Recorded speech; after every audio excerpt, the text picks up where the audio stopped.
largest Jewish communities in the country, to which I also belong. Over the last decade of the Liberal government, hate crimes against the Jewish community have more than quadrupled. I believe that your appearance today is evidence of your government's failure to protect the Jewish community. To add betrayal to injury, the Prime Minister rewarded the worst terrorist attack in our lifetime with the recognition of a terrorist state. So please don't pretend that you're doing us any favors.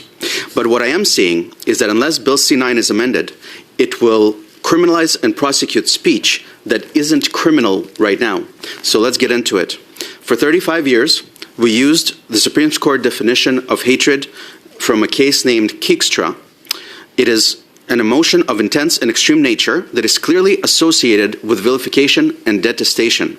You say that you're trying to codify the Supreme Court jurisprudence, but your definition that you propose in Bill C-9 is the emotion that involves detestation or vilification and that is stronger than disdain or dislike. You removed the words intense and extreme nature from the Supreme Court definition. Why are you trying to lower the bar to charge and convict people of hate speech? Is it to criminalize speech that liberals don't like? No, and I'm just curious, in the preamble to your question, you indicated that there is additional hate speech that may not be criminal. And I'm curious, is there certain examples of hate speech that you think should not be criminal? No, I'm saying that we have a clear definition of hate speech from the Supreme Court, definition that your government is trying to dilute through Bill C-9. Why are you diluting this definition by eliminating the words of an extreme and intense nature?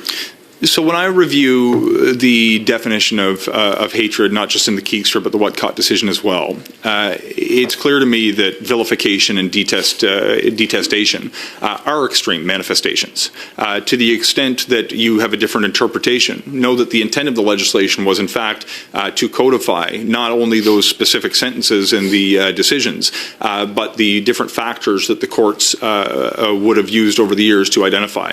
Should the committee feel that the legislation would benefit from a different reflection of the test that the Supreme Court has laid out, do know that that would not be a deal breaker for me, particularly if it would earn multi-partisan support and send a signal to Canadians that all parliamentarians want to combat hate in their communities. This was not an attempt to dilute the definition. It was an attempt to make good on the spirit of that definition and provide clarity to law enforcement. It is doing exactly that. And in fact, the court in Whatcott has referred and reaffirmed the definition of Kijkstra.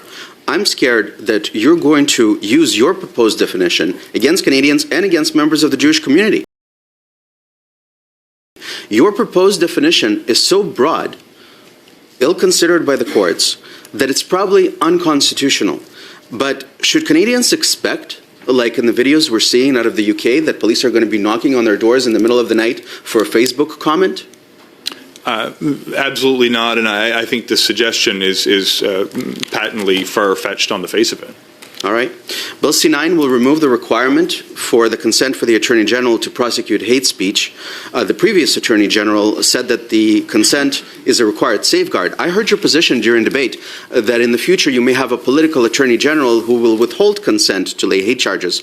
But if the Attorney General can be political, then certainly a Crown Attorney can also be political, and a police force or a police officer can be political, and their judgment could be clouded politically, and they can potentially bring hate charges when it isn't appropriate and ruin someone's life. Have you considered that?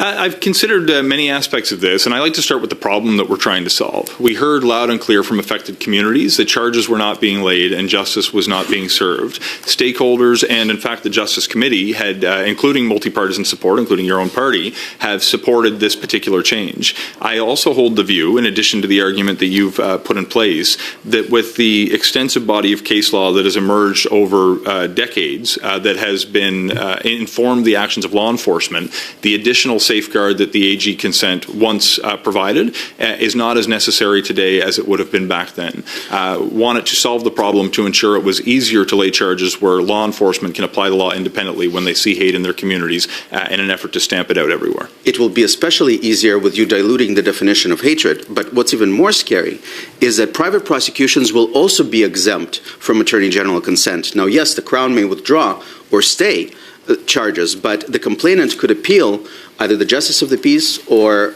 the Crown's decision to stay the charges and drag an innocent person into divisional court on judicial review.